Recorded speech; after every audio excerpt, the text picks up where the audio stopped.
What's going on, everyone? It's Ben from YGO from Zero, back with another Imperial Format video. And in this video, I'm going to discuss a beatdown oriented deck. And I really feel like this deck is not very good, or at least the build that I have of it.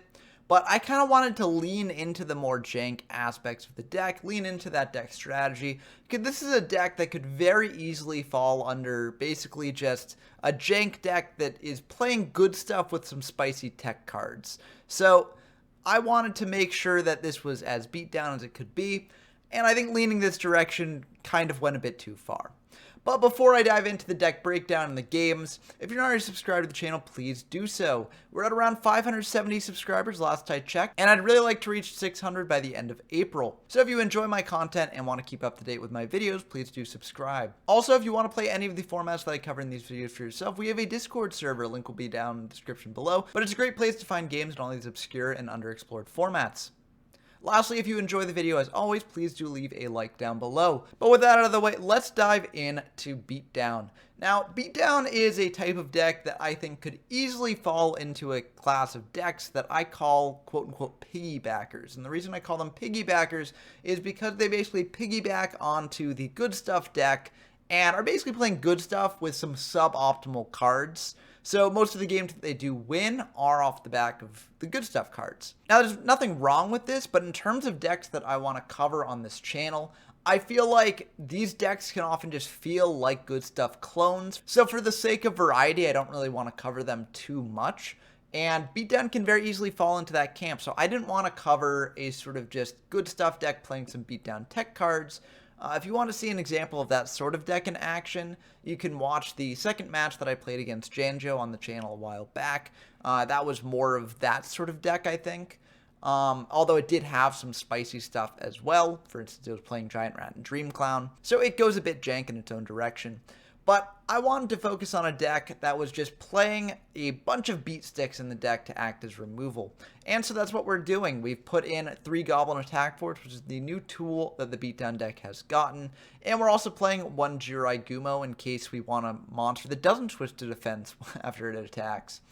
Now, the way I conceptualize Goblin Attack Force in this deck is either to get in a lot of damage or to just act as quick removal. So because of that, since we're playing 3 of this, I sort of geared the deck towards a more aggro sort of style, and I also cut down on some removal spells that I figured Goblin Attack Force could replace. So let's dive in more specifically into the card by card here and see the exact changes that I made. So as I mentioned, we've got the 3 Goblin Attack Force, the 1 Jirai Gumo. These are basically acting as removal, but also as damage dealers. We've also got a copy of Jinzo, which is an insane card in this format, and actually spells out major trouble for this deck, but we'll get into exactly why later. But every deck pretty much is playing this, and we're no exception. We're also playing a Witch of the Black Forest, which can fetch out any of our beaters, and 2 Sangan. Now, the beatdown deck did kind of get a bit weaker in this format because Witch is the primary searcher for it, and now we've only got 1.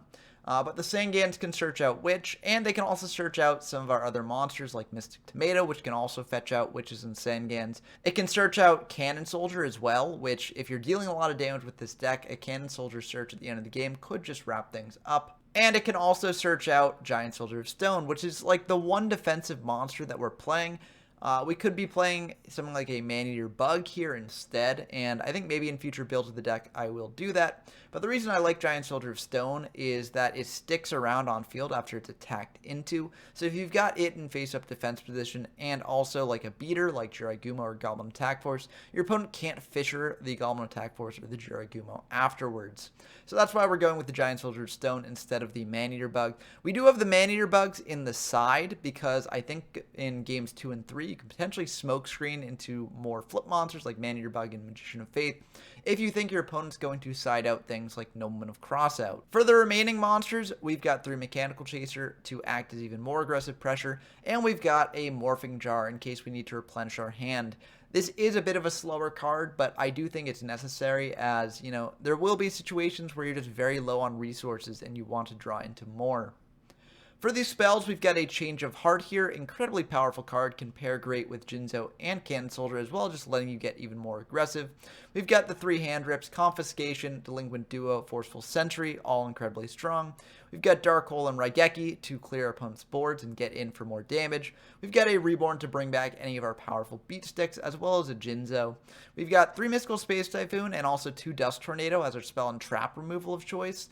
Now, this is a bit heavy on the spell and trap removal, but I figured that I wanted this much to make sure that the beat sticks did manage to stick. And I figured that since we had these beat sticks to deal with opponent's monsters, we didn't really need to play things like Fissure. I think maybe in future builds of the deck, I will go back to including the Fissures, because this deck does have a major flaw that is kind of not addressed by the current spell and trap lineup. But we'll get into that when we get into the games. We have 2 Noblemen of Crossout to, again, let us get as aggressive as possible, you know, getting rid of our opponent's defense monsters and getting in for damage. We've got a Painful Choice. This can be great at sending Jinzo to the graveyard or getting one of your powerful beaters to hand when you need to just make a last-minute aggressive play. We've got a Pot of Greed, of course, crazy card. Premature Burial to revive monsters from our graveyard. 2 Rush Recklessly to enable our beat sticks to get over Jinzo. Maybe I could up this to 3, but, you know, honestly, deck space was kind of tight. We've got a Snatch Deal here to take our opponent's monsters and get even more aggressive. And for the traps, we've got a Call of the Haunted to bring back any of our beaters, 2 Dust Tornado that I mentioned before, an Imperial Order to stop our opponent's spells, and also a Mirror Force in case our opponent's able to mount an aggressive pressure as well. For the side deck, we've got the Magicians of Faith and the Man-Eater Bug, as I mentioned, if we think that they're going to side out of Nobleman of Crossout after seeing Beatdown Game 1. We've got 3 Fissure in case they're playing a deck that has a lot of high attack monsters as well. We've got 2 Heavy Storm in case they're playing a more back row focused deck, a Dust Tornado for the same reason, 2 Solemn Wishes in case they're on Burn, and a Ceasefire in case they're on Empty Jar. So, I'm not the biggest fan of this deck. I think it has some major flaws that you'll potentially see in some of the games I've got to show you here. But it is a fairly popular deck, and it did receive a very cool new tool in Goblin Attack Force, so I figured that I'd cover it. But let's see how it actually does in some games. Okay, we've got a game against Yami Chaotico, who's been playing a bunch of games in the Discord lately. Happy to feature them on the channel for, I think, the first time. But we are playing our Beatdown deck. Unclear what they're playing, so let's dive into the games and find out. So, we are going to be able to go first here, and this is an incredible opener, honestly. We're going to think about exactly what to do, and we are going to fire a Painful Choice, sending the 3 hand rips, and also a Sangan and a Tomato. If they give us one of the free hand rips, then we get to rip their hand. If they give us Sangan or Tomato, we can set that, you know, potentially get our Jinzo next turn off of that, or we could just Premature Burial them later. So we feel pretty good about this choice here. And they're going to give us the Tomato. So we'll take that. That is pretty much a guaranteed Jinzo unless they have something like a Nobleman of Crossout. So we're just going to set the Tomato, set a Mystical Space Typhoon because we don't really care if they attack in. So we don't need to set the Mirror Force. And we're going to pass back to them. They're going to summon out a Mystic Tomato, attack into our Mystic Tomato, and that will go through. We'll get out a Witch so we can tribute it off next turn. And they're going to set one and pass back to us. We're going to think about this a bit, and we are going to just Mystical Space Typhoon their back row. It's a Mirror Force, so that's pretty good. The reason we did that was because, you know, this gives us a bit more flexibility. We don't necessarily want to just summon out Jinzo attack into Tomato because, you know, then they get a search off that. So we'd prefer to bring out Jinzo a little bit later. Dark Hole does give us another option, though. We could just fire Dark Hole here, searching off the Witch, you know, clearing that Tomato, and then getting in for damage. But I think what we're going to try and do is we're going to try and bait out a better Mirror Force activation here, because we are planning on going to Jinzo soon. They're going to summon out a Witch of the Black Forest, and they're going to attack into our monster. We're going to fire the Mirror Force, so they will get a search off the Witch, which is unfortunate. They're going to search Mother Grizzly, which means this is probably like a water sort of deck. You know, there's been some experimentation with things like Catapult Turtle recently, and Mother Grizzly often appears in those decks as well. So, they're going to pass back to us. We draw an Imperial Order, which is pretty nice, but we're just going to tribute off that Witch for a Jinzo. We're going to search here, and we're going to grab a Sangan, which I'm not quite sure is the right move. I think maybe we should have just gone for something like a Goblin Attack Force just to get the damage in more. But we went for a Sangan. I think it's fine. it's just maybe not the best. So we're going to set this Mystical Space Typhoon, as if we set the Imperial Order, we can't actually use it while Jinzo's on the field. And they're going to fire a Mystical Space Typhoon on our set. Makes me glad we didn't set the IO. And they're going to fire a Dark Hole here, clearing that Jinzo. They're going to summon out Mother Grizzly and attack in for 1400. Pass back to us, and we could just Dark Hole the Grizzly, and it seems like that is what we're going to do. So we're going to get rid of that. We're going to Premature Burial back the Jinzo here, and summon out a Sangan, attacking in for 3400. This may be a bit greedy, as if they've got another Mystical Space Typhoon, they can clear the Premature Burial. And they've only used up one, so it definitely is a possibility. But I just value getting in damage here, so I think it's fine. We're going to set this Mystical Space Typhoon, and they are going to Heavy, which is a bit unfortunate, but I'm glad we didn't set the IO for that Heavy, because we wouldn't have been able to activate it with Jinzo on the field. They're going to attack in with a 7-colored fish, hit over the Sangan. We're going to search out a Mystic Tomato off that, and we draw a Dust Tornado, which isn't the best here, but we might as well set our hand, because if they've got another Heavy, we can chain IO. If they've got a Mystical Space Typhoon on top of that, I mean, then they could have just used that on the Dust Tornado anyways. So I feel fine about just setting our hand here. They do have a Heavy. We're going to IO, and they're just going to attack into our set here. It's tomatoes. We'll get out another tomato. And they're going to pass back to us. We draw Rush Recklessly, and we're actually going to think about whether we want to keep the IO up or just fire Rush Recklessly to get over the 7-colored fish. And I actually make a major error here because I forget that the third tomato is in the graveyard. So I figure, okay, well, it's fine to leave the IO up for one turn more because we can just search out another tomato if they crash into our tomato. So this is a major misplay because we don't actually have that third tomato in deck. So what I actually do here is I pay the 700 for the Imperial Order, switch the tomato to defense, and just pass back to them. I think this is a major misplay, and they're going to fire out a Mother Grizzly, so this would have backfired on us either way, even if we did have the third tomato in deck.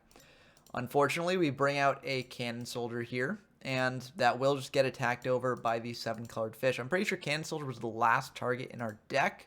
Yeah, because we'd gone through all our recruiters. So we made a major misplay here. Now we're kind of just top decking and hoping to get something good. Morphing Jar can help us out here a little bit. So we'll set the Morphing Jar, set a Rush Recklessly, pass back to them, and hope that they don't have another monster to summon out and attack in for lethal. Luckily, it doesn't seem like they do, so they're going to attack into Morphing Jar, discard their hand, and we're both going to draw 5 new ones. So I feel pretty good about this. They're going to attack in for 1800. They still can potentially do something like Reborn Cannon Soldier. Actually, no, they can't because Imperial Order is on field. So I feel fine. They're not going to set anything here, so that means that we can just let the Imperial Order lapse. Pot of Greed for 2, and I think we can wrap this up with that Monster Reborn and the Change of Heart here. We're going to Change of Heart that Mother Grizzly. And they're going to send it over to us, and I think this is just the end of the game. We're going to summon out Mechanical Chaser because we can get game without revealing the beatdown aspect of the deck here. We're going to Reborn a Cannon Soldier there and get in for lethal damage. So we did win that game, but I don't really feel like it was on the back of beatdown. I feel like it was just because of the good stuff we were playing. And that's what I mean when I say that, like, this deck and other decks can sort of fall into a piggybackers category, where I do think they're just kind of piggybacking off the success of good stuff a lot of the time. Hopefully we'll be able to see Beatdown actually manage to do something on its own here, though. So we're going to go in for Game 2. And this is a bit more of a jank matchup. I haven't really shown too many matchups like this on the channel because I prioritized showing how decks can do against the top decks of the format instead of some of the less good decks of the format. But I will be showing a match with Beatdown versus good stuff later on, so don't worry. They're going to start the game by just setting a card here, and we feel pretty good. We're going to summon out a tomato. If that was like a trap hole or a mirror force, we've got another tomato in hand, so it's not the worst thing in the world. We're going to attack in for 1400 here. Main 2, we're just going to set a mirror force. Unfortunately, they are going to Mystical Space Typhoon, so maybe we should have just like set both of our cards to play around the Mystical Space Typhoon, but I wanted to play around Heavy as well. And of these two, I feel like I value Call of the Haunted a little bit more than Mirror Force. they're going to fire a Fisher on the tomato, bring out a tomato of their own, and attack in for 1400. They're going to pass back to us. We draw Snatch Steal, so we could get aggressive here, just Snatch Stealing their tomato, summoning out Chaser, and attacking in. But I feel like that's kind of rough, because if they summon out a monster they can attack into tomato, then they get a bunch of monsters off that. So we don't actually do that. We're just going to set a tomato here, set a Call of the Haunted, pass back to them. They're going to Nobleman of Cross out our tomato, which is very rough here. If they hadn't done that, we could have searched out a Cannon Soldier here, Snatch Steal the tomato next turn, and treated it off, but unfortunately, it didn't work out that way. We're going to summon out a Mechanical Chaser and attack in to the tomato there. They're going to get out another tomato, kind of unfortunate, but we just wanted to do this to get a monster on field and get a little bit of damage in. They're going to Change of Heart our Mechanical Chaser, which is very rough. They're summoning out a Cannon Soldier. I'm pretty sure if we let this go through, this will just be the end of the game. So they're going to attack in here, and we are going to fire a Call of the Haunted on a Mystic Tomato. They're going to crash their Mystic Tomato into our Mystic Tomato. We're going to search out a Witch, so that way they can't get more crashes in. They're going to summon out another Mystic Tomato, attack in to our Witch. We will get a search here. That'll be 300. And we'll search out a Jinzo. And they're going to attack in for 1850. And they don't realize that, they do get to still attack with the Cannon Soldier, because the way replay works in this format and many other old formats is that a monster can redeclare later if it attacked and the board state of the opponent changed. So, if they had attacked in with the Cannon Soldier here, they did actually have a line to lethal, as they will tell us shortly. But they didn't attack in. I just took the damage here, and hindsight's 2020. But we fire a Snatch Steal on this tomato here. Then we will tribute it off, and we'll attack in to their Cannon Soldier. So they'll take 1,000 from that. We're going to fire a Painful Choice now to try and get something good here. Maybe we should have done this before making this play, but honestly, we're just kind of deck thinning at this point. So they're going to give us a Mystical Space Typhoon. We're going to set the Mystical Space Typhoon and a Dust Tornado. We figure the Mystical Space Typhoon should protect us from something like a Snatch Steal, so we feel pretty fine about that. But they're going to go into their turn and fire a Premature Burial here. Now, if they had used this last turn, they actually would have been able to win the game, because they would have been able to get another monster on field to treat off with the Cannon Soldier. But as is, this is a little bit worrying here, as we've got 1150 life points here. So if they bring back like a Cannon Soldier and then tribute off another monster on their side of the field, then that'll drop us down to 150. And that's a very killable position. This isn't even to mention if they've got something like Monster Reborn as well. So I feel like, just out of an abundance of caution, we are going to fire the Mystical Space Typhoon here. The only way we get kind of punished here is if they've also got Snatch Steal. But, that's a risk we're willing to take, and unfortunately it doesn't pay off for us. They do indeed have the Snatch Steal, so that will just be the end of the game. Maybe if we had held the Mystical Space Typhoon, it would have been a bit better, but I really did feel we were in precarious enough position that I had to fire it on the Premature and just hope they didn't have the Snatch Steal. So going into game 3, we still have not really gotten to show off the beatdown aspect of the deck, so we do keep the deck largely the same here. So we are just playing the beatdown strategy again, no flip monsters in the deck. This is a decent opener here. So we're just going to start by setting a tomato, setting a Dust Tornado, passing back to them. And they're going to Pot of Greed here, drawing 2. And they're going to fire a Confiscation. And we could actually activate Dust Tornado here, setting our Raigeki just to protect it. But if we do that, then they can just use a Mystical Space Typhoon or a Dust Tornado on it. So I don't actually think it's the best play. It can be good if you know that your opponent's depleted spell and trap removal later on in the game. But this early, it's very likely that they've got some form of spell and trap removal. So I actually just let this go through and save the Dust Tornado for something better later. They're going to snipe the Raigeki out of hand, fire an Umiruka. So they're going all in on the water strat. And they're going to summon a Mother Grizzly, attacking in to our tomato. We're going to search out a Sangan. We've learned our lesson from game 1. We're not going to bring out a Witch this early, because we want to save Witch for searching bigger beaters later on. So we're just going to leave the Sangan there. We draw Dark Hole, which is actually pretty great. We can fire that, get a search off the Sangan, and we are going to grab a witch now because I do think that searching a beater soon would be pretty nice. And we're not actually going to do that beater play, we're just going to attack in with the mechanical chaser. We're then going to set a Mystical Space Typhoon. We figure that they probably won't activate Heavy Storm here, given that they've got Umiruka, which does seem to be a very good card for them. And if they do fire Heavy Storm, we're just losing 2 Spell and Trap removal cards. So it's not the worst thing in the world. They're going to set 1, pass back to us. Imperial Order is an incredible draw here. We're going to summon out a Witch Black Forest, attack in for 2950 here. Main 2, we are just going to set the Imperial Order and pass back to them. They're going to bring out a 7-colored fish, which now has 2300 under Umiruka, and they're going to attack in to the Mechanical Chaser. And we're going to reveal, I think, one of the biggest flaws in any like tribal strategy that's using field or equip spells. We're just going to fire a Dust Tornado, sniping that Umiruka.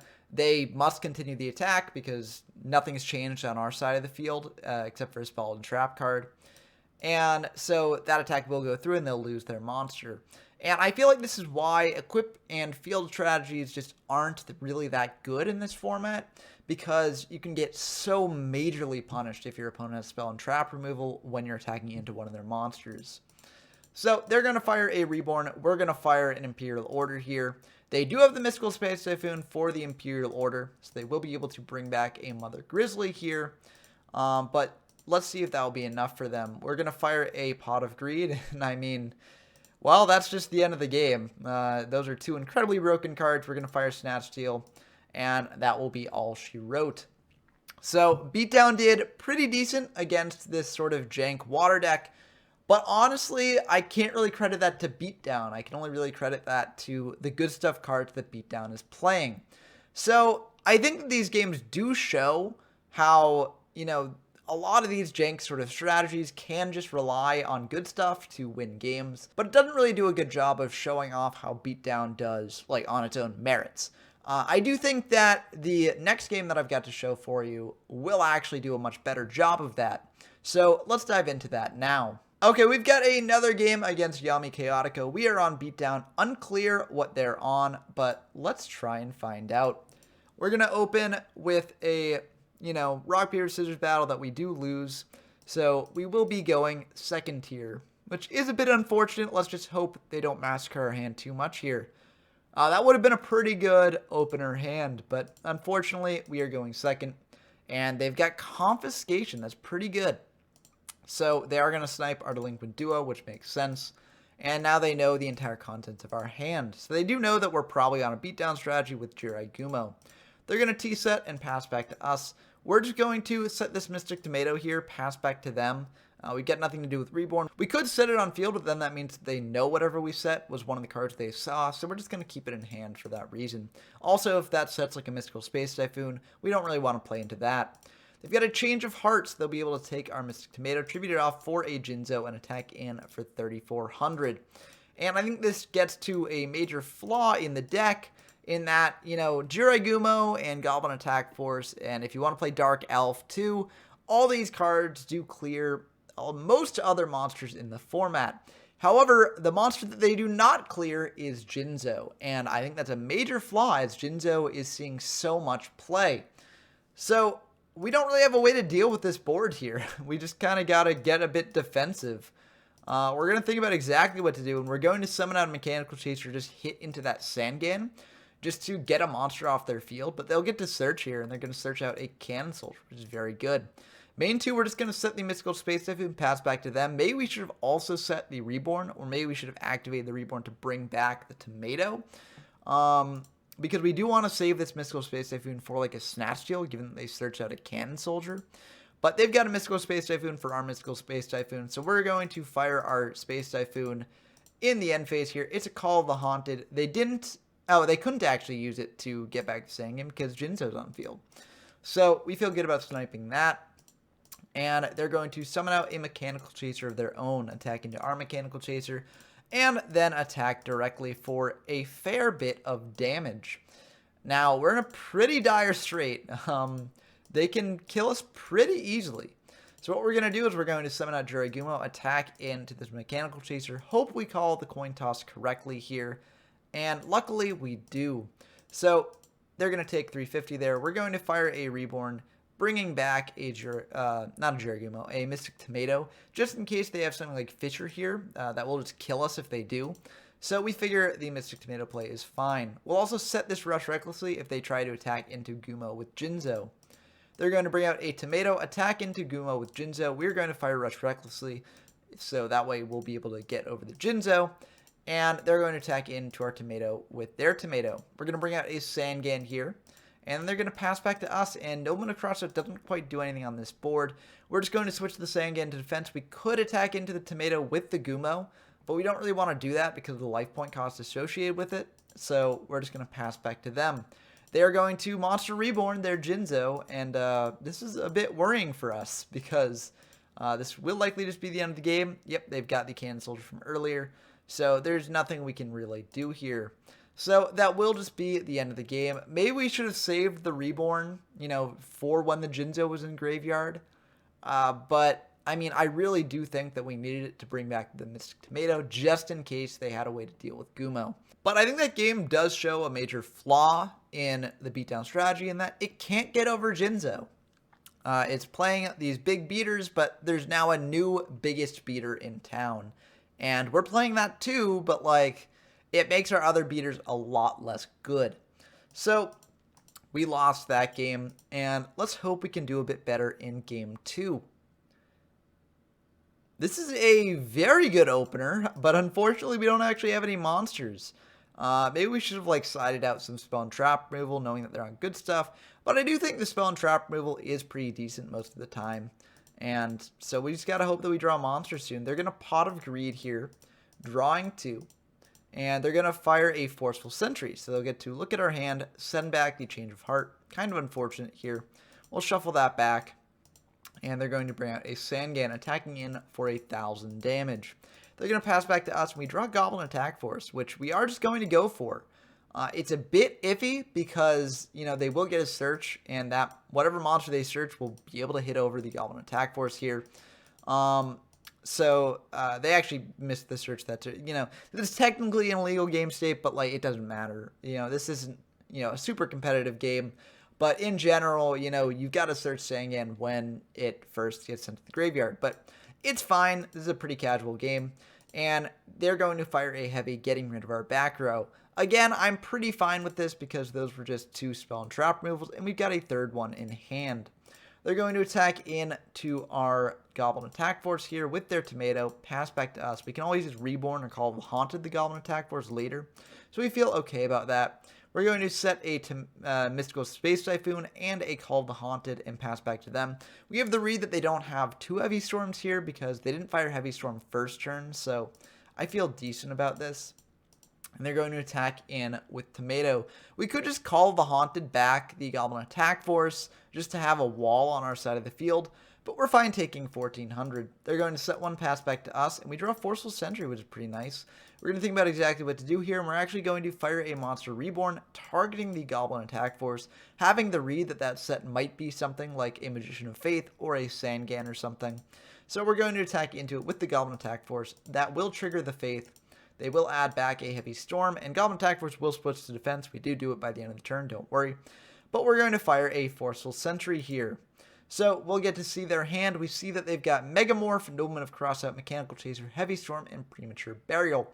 Of these, I'm most worried about Heavy Storm, because we do have Spell and Trap removal for the Premature Burial. You know, Nobleman of Crossout doesn't really matter because we're on a beatdown deck, but it makes me very glad we didn't side in to our flip monsters. And Megamorph isn't really as useful given that we're at lower life points and they don't really have many monsters to use it with. So we are going to shuffle back that Heavy Storm there. And we are going to switch Goblin Attack Force to defense mode, pass back to them. No need to set the Rush recklessly now as we don't have a monster in attack to use with it. So they're going to pass. We're going to pass back to them. They're going to bring out a Mechanical Chaser here, and they're going to attack in to the Goblin Attack Force and attack in for 1850 here. We'll take that 1850. They'll pass back to us, and Dark Hole's pretty great. We're going to fire that Dark Hole, and then knowing that they got no monsters in hand, we actually feel okay getting a bit aggressive here. So we're going to fire this Call of the Haunted, bringing back the Goblin Attack Force. This may be a bit greedy, but I figure for a beatdown deck, we've got to go a bit aggro. So We are going to attack in for 2300, and let's hope that they don't draw another monster. They're going to fire your premature burial. We're just going to fire this mystical space typhoon, getting rid of that premature burial. And they're going to set one pass back to us. Unfortunately, we can't switch Goblin Attack Force to attack yet, or else this might be the end of the game. But we can summon out this Jiraiya that we just drew and attack in for 2200. We will have to toss a coin here, and this could drop us pretty low, which is a bit unfortunate. And we do indeed call it wrong. So we drop down to 1875. But I still feel pretty okay about this. They're down to 1400. If they don't have anything to do next turn, then I think we just win the game here. They're going to Mystical Space Typhoon, targeting our set. We'll chain it. I think maybe we should have held off on this in case they've got like a change of heart. But if they got change of heart, doesn't matter. Unfortunately, they've got Dark Hole, so, doesn't matter either way. They're going to bring a Dark Elf, and that will actually be enough to finish us off. And, even if we hadn't halved our life points off the Gumo, they do have a Megamorph in hand, so that will just be enough to kill us there. But that will be the game. So we got 2-0'd by good stuff, which I think makes sense because I think this game really shows off some of the flaws of the beatdown strategy. Can't really deal with Jinzo that well, and Goblin Attack Force is basically like a Fisher on legs, which can be okay. But the fact that it just sits on your field useless after you try and make a big aggressive push is, I think, a major flaw in the card and a major flaw in the beatdown strategy using it in general. I do think that there are other builds for this beatdown sort of deck. It looks like Yami Chaotico sided into like a smokescreen beatdown side using Megamorph and Dark Elf and Jiraiya and things like that, which, you can go that way. I'm not the biggest fan of equip spells in this format because, like I said, there is so much spell and trap removal running around, but it can make for like a fun high rolly strategy. I just am not the biggest fan of the beatdown deck in general, but I know that my build is not perfect. So let me know what you would do for the deck instead down in the comments below. Now, because I covered this sort of deck that I view as almost piggybacking off of good stuff, I'm going to use that as basically an example of all these sorts of quote-unquote piggybacker decks. So, like, there are other decks like Hand Control that also do a very similar thing, basically playing good stuff with some spicy tech cards in it. And, that is technically its own strategy, but it just plays like watered-down good stuff. So, I'm not really going to feature that sort of thing on the channel anymore after this video. This will be the video for this format that does that. If people do want to see more of that stuff, let me know down in the comments below, and I will, consider making a video on it. But I look forward to seeing what you all have to say, and until next time, I've been Ben from YGO from Zero, and I'm signing off.